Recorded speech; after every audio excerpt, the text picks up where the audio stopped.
आंनिफ्राय फिन खनसेबाव नोंथांमोनखौ बरायफिनबावनाय जाबाय।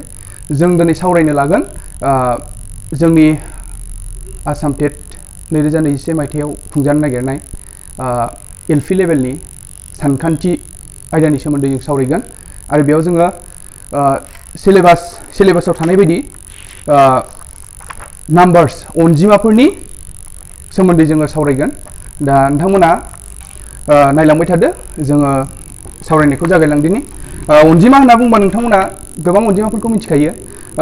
बिनि गेजेराव जोंहा सिलेबासाव दङ natural number, whole number, even and odd number, prime, before सिलेबासखौ लानानै जों सावरायगोन।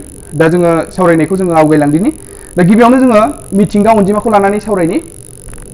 गिबियावनो जोङो मिथिंगा अनजिमानि सोमोन्दै सावरायगोन। मिथिंगा अनजिमा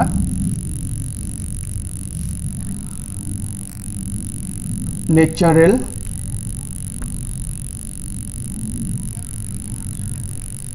नाम्बार। नोंथांमोना मिथिखागौ मिथिंगा अनजिमा माखौ बुङो। मिथिंगा अनजिमाया जाहैबाय सेनिफ्राय जागायनानै जोबनो गैयै। मिथिंगा अनजिमा होनना बुङोबा जोङो सेनिफ्राय जागायनानै जोबनो गैयै। दा मिथिंगा अनजिमाजों माबायदि सोंनाय फैथावगौ जों बेफोरनि सोमोन्दै सावरायलांदिनि। हमना ला बिदिन्थि हिसाबै जों मोनसे लानि। बिदिन्थि हिसाबै 1 2 3 4 बेबायदिनो 15 इजिकेल वाट। नैबायदि मिथिंगा अनजिमानिफ्राय बेबायदि माखासे कुइसन फैयो। 1 2 3 4 बिदिनो नैबाव माखासे गेप्स दोनबाय। 5 6 7 8 9 10 बिदिनो 14 15 बिसिनि दाजाब गासैखौ दिहुननांगौबा जों माबायदि दिहुनगोन, नै बेफोर आरो। दा जोङो नैबायदि मिथिंगा अनजिमानि दाजाब गासै दिहुननोबा जोङो माखासे फर्मुला दङ।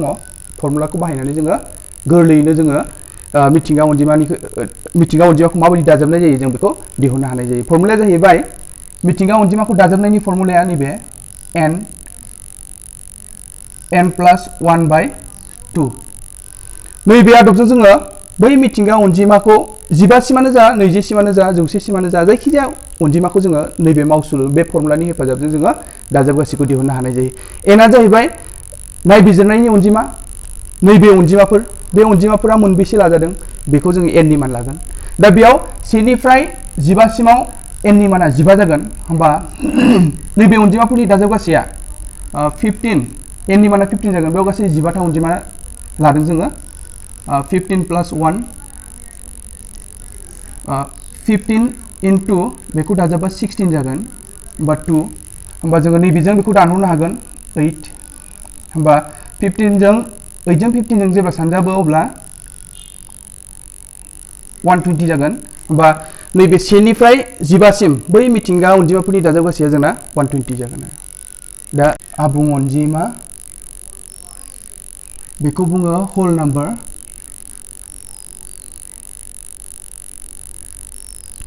दा आबुं अनजिमा होनना बुंबा जोङो 0 निफ्राय जागायनानै 2 3 4 0 निफ्राय जागायनानै जोबनो गैयै बेबायदि अनजिमाफोरखौ जोङो आबुं अनजिमा होनना बुंनाय जायो। होमबा नोंथांमोना एसे थाल लाबानो जाबाय आबुं अनजिमाया माबायदिखौ बुङो। आरो आबुं अनजिमानि बयनिख्रुइ दुइसिन अनजिमाया मा होनना बुंबा नोंथांमोना नैबे 0 नैबेयाव नुगासिनो। आबुं अनजिमानि बयनिख्रुइ दुइसिन अनजिमाया जाहैबाय 0। आबुं अनजिमाखौ सिनायखाबाय, लाथिख'निफ्राय जागायनानै जोबनो गैयैसिम। दा बेनिफ्राय थाल लानो गोनाङा, गोसोआव लानो गोनाङा बेनो आबुं अनजिमानि बयनिख्रुइ दुइसिन अनजिमा। आबुं अनजिमानि बयनिख्रुइ दुइसिन अनजिमायानो जाहैबाय 0। नैबेखौ नोंथांमोना गोसोआव लाबानो जाबाय। दा जोङो सावरायनायखौ जोङो आवगायलांबावनि। दा बे समाव जों सावरायगोन बेजरा अनजिमा, जायखौ जोङो अड नाम्बार होननानै बुंनाय जायो। बेजरा अनजिमा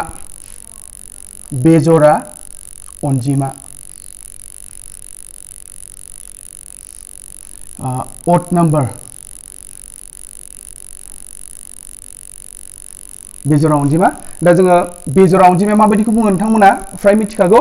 अब्लाबो नैबाव जोङो 1 3 5 7 9 बेबायदिनो थांबाय थागोन बियो जोबनो गैयैसिम।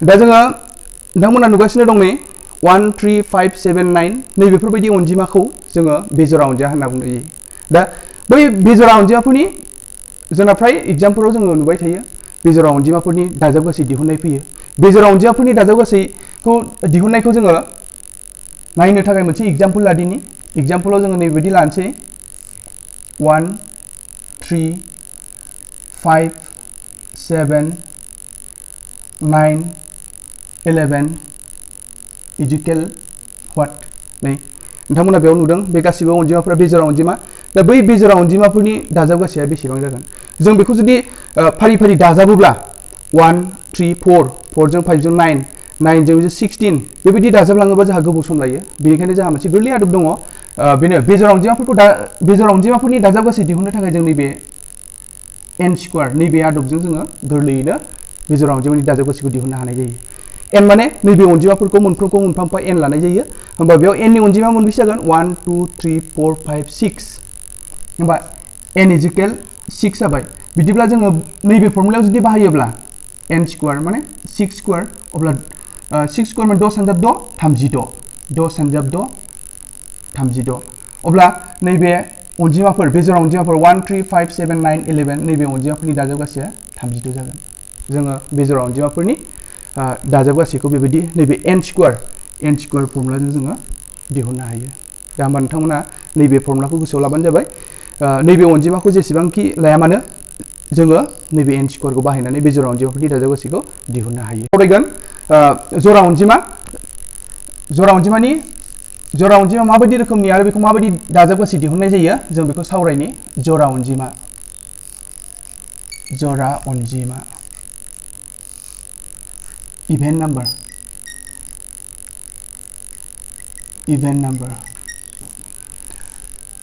नोंथांमोना मिथिखागौ जरा अनजिमाया माबायदिखौ बुङो नैबेयो 2 4 6 8 10 बेबायदिनो जोबनो गैयिसिम बेफोरबायदि अनजिमाफोरखौ जोङो जरा अनजिमा इभेन नाम्बार बुंनाय जायो दा बे जरा अनजिमानिफ्रायबो दाजाबगासै दिहुननो फैयो मालाबा जोङो दा बै जरा अनजिमाफोरनि दाजाबगासै दिहुननो थाखाय मोनसे एग्जाम्पलनि हेफाजाबजों जोङो बानायलांनो नाजानि एग्जाम्पल हिसाबै जोङो 2 + 4 + 6 + 8 + 10 बिदिनो 12 14 नैबेसिम अनजिमाखौ जों लाबाय दा बैफोर अनजिमाफोरनि दाजाबगासैया मा जागोन 2 4 6 8 10 12 14 बेयाव जोङो गासै 7था अनजिमा लादों दा बेयाव 7था अनजिमाफोरनि बै 7था अनजिमाफोरनि दाजाबगासैया बेसेबां जागोन बेखौ दिहुननो थाखाय जोङो फारि फारि दाजाबलाङोबा जोंहा एसे सम लायो जों दा बयनिख्रुइ गुसुं आदब माबायदि जोङो बै जरा अनजिमाफोरनि दाजाबगासैखौ सुंथाबै दिहुननो हागोन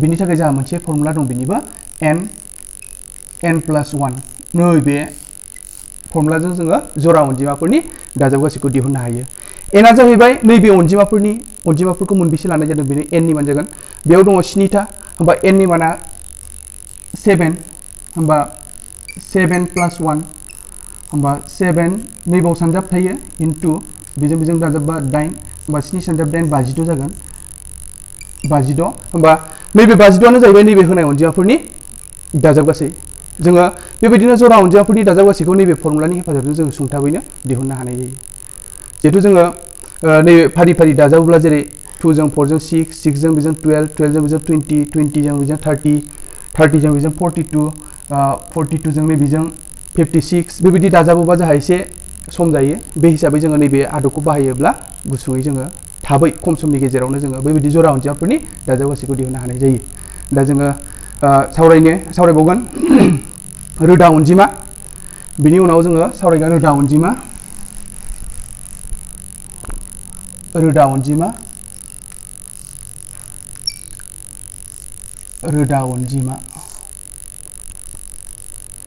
प्राइम नाम्बार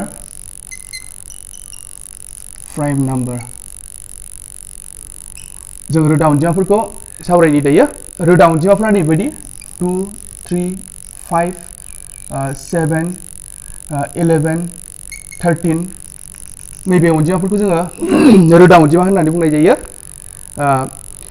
रोदा अनजिमाखौ नोंथांमोना मोजाङै थाल ला एसे रोदा अनजिमा मोनसेल' जरा अनजिमा थायो बेनो जाहैबाय 2 आरो बै 2 आनो बयनिख्रुइ दुइसिन अनजिमा जायो रोदा अनजिमाफोरनि मादाव नैफोरबायदिखौ एसे थाल लाबानो जाबाय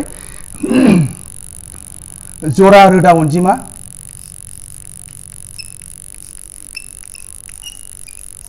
रोदा अनजिमायाव मोनसेल' जरा रोदा अनजिमा थायो बेनो जाहैबाय 2 आरो दुइसिन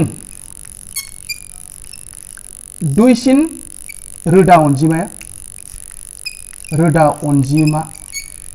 बै दुइसिन रोदा अनजिमायाबो बे 2 आनो जायो बेखौ एसे थाल लाबानो जाबाय आरो रोदा अनजिमाया माबायदिखौ बुङो बेफोरखौ नोंथांमोना नैबाव नुखाबाय नै माबायदिया रोदा अनजिमा जायो माने गावजों आरो सेजों सानजाबना मोननाय अनजिमाफोरखौनो जोङो रोदा अनजिमा होनना बुंनाय जायो दा जरा रोदा अनजिमा होनना बुङो 2 आरो जरा अनजिमाया रोदा अनजिमायाव मोनसेल' थायो बेनो जाहैबाय 2 आरो बे 2 आनो दुइसिन रोदा अनजिमाबो जायो आरो नोंथांमोना एसे थाल लाबाव 1 निफ्राय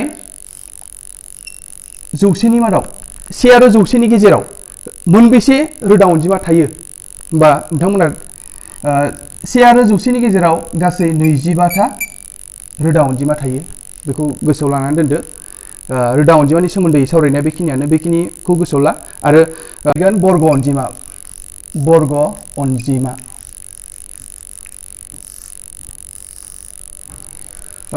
अनजिमाया माबायदिखौ बुङो नोंथांमोना नायग्रोदो जेरै 1 स्क्वायर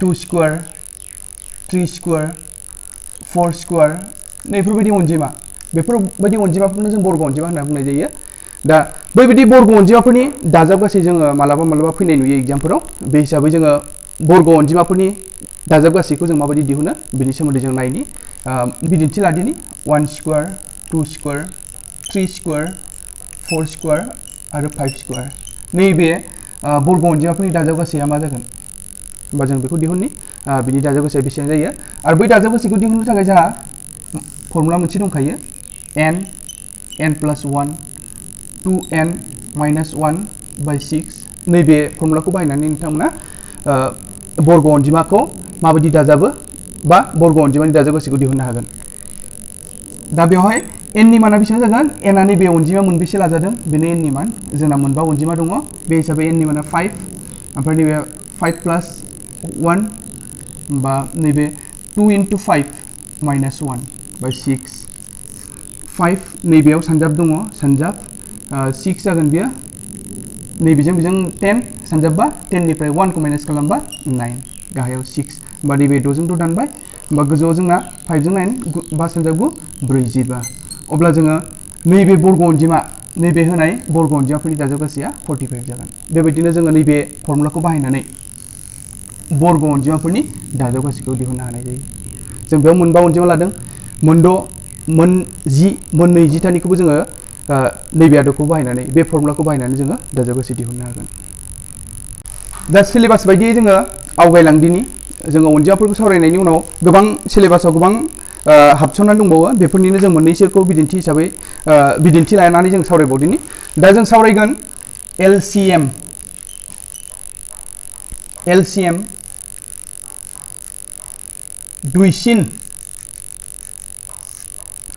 दुइसिन साधारन सानजाबगिरि होनना बुङो बेखौ सानजाबगिरि दानि समाव खिन्थु दुइसिन आगोसार सानजाबगिरि होननानैबो फरायनाय जायो आगोसार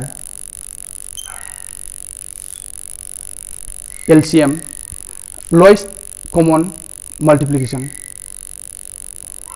दा जोङो LCM खौ माबोरै दिहुनो जोङो बेनि सोमोन्दै एसे सावरायलांदिनि नोंथांमोनाबो नायलांबाय थादो दा LCM नि थाखाय जोङो LCM खौ माबायदि दिहुनो बेनि थाखाय जोङो मोनसे एग्जाम्पल लादिनि एग्जाम्पलाव जों मोननै अनजिमा लानि मोननै अनजिमानि LCM खौ माबायदि दिहुनो जों बेखौ सोलोंनि एग्जाम्पल हिसाबै 6 आरो 9 नैबे मोननै अनजिमाखौ लाबाय जोङो 6 आरो 9 बे मोननै अनजिमाखौ लाबाय अब्ला 6 आरो 9 बे मोननै अनजिमानि LCM आ मा जागोन अब्ला जोङो माबायदि दिहुननो नायलांदो जोङो गिबियावनो मा खालामनांगोन नैबे द'नि सानजाबगिरिफोरखौ फारियै लिरलांनांगोन आरो गुनि सानजाबगिरिफोरखौबो फारि फारि लिरलांनांगोन। द'नि सानजाबगिरि होनना बुंबा द'नि सानजाबगिरि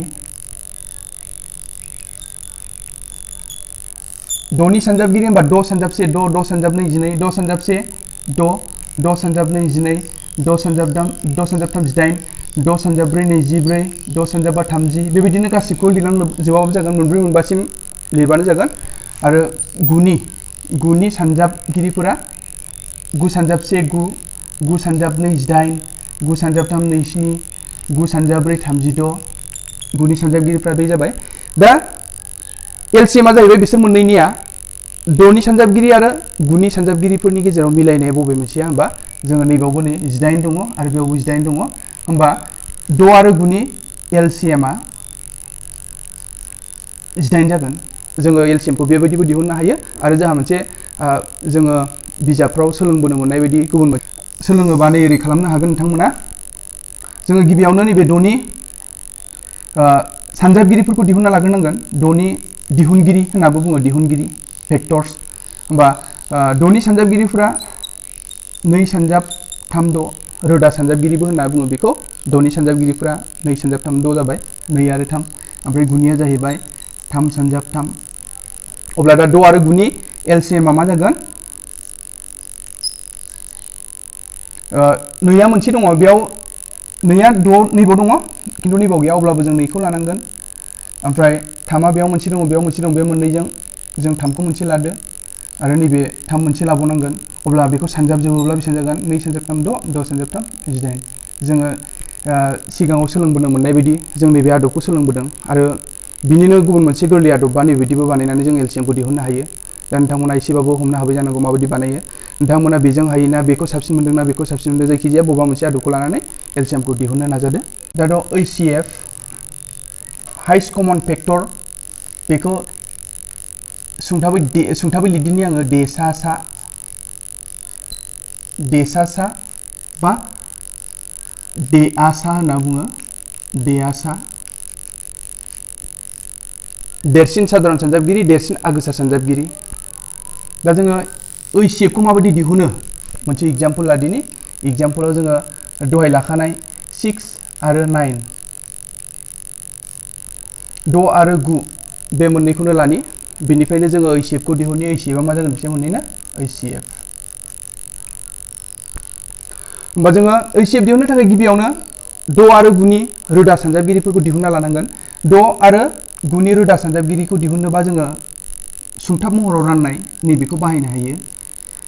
2 जों 6 खौ रानबा 2 सानजाब 3 द'। होमबा 6 नि रोदा सानजाबगिरिफोरा 2 3 आरो बेबायदिनो जोङो 9 नि रोदा सानजाबगिरिफोरा 3 जों 9 खौ रानोबा 3 होमबा 9 नि रोदा सानजाबगिरिफोरा जागोन 3 × 3। होमबा 6 आरो 9 नि HCF आ मा जागोन? दा HCF होनाय लोगो लोगो नोंथांमोना एसे थाल लाबानो जाबाय। जोङो मोननै अनजिमा बा मोननैयाव थानाय आगोसार माने मोननैयाव गोरोबनाय अनजिमा मोननैयावबो थानाय अनजिमाखौ मोनसे लाबानो जायो। नैबाव 2खौ नायोबा 2आ 6आव दङ खिन्थु 9आव गैया। 3खौ नायोबा नै 3आ 9आवबो दङ 9आवबो दङ। जोङो नैबे मोननै मादाव जायखिया मोनसेखौ लाबानो जाबाय। 3आ नैबाव दङ बैयाव गैला होमबा जों बै मिलायनाय आगोसारखौ मोनसे लाबानो जागोन। होमबा HCF आ 6 आरो 9 नि HCF आ 3 जागोन। जोङो बेबायदिनो HCF खौ दिहुननो हायो।